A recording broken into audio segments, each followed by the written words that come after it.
So, ayan, habang nagbabiyahe kami ng aking asawa, magchika-chika muna habang nag enjoy sa aming pagdadrive.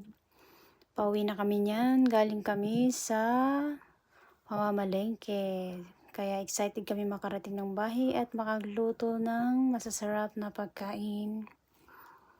Napakaganda talaga ang paligid, guys. Ang dami-dami mga bahay na magaganda, yung mga simple lang siya pero maganda tsaka malinis. Ganyan lang itsura niya sa labas pero pag pinasok mo yan sa loob, napakaganda talaga.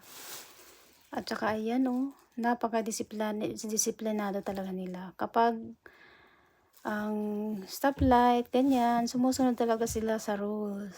Hindi katulad sa ibang, alam yun na, kahit naka-stop yung ano, meron pa rin umaandar kapag ano. Kaya iwas disgrasya din po dito. Napakaganda.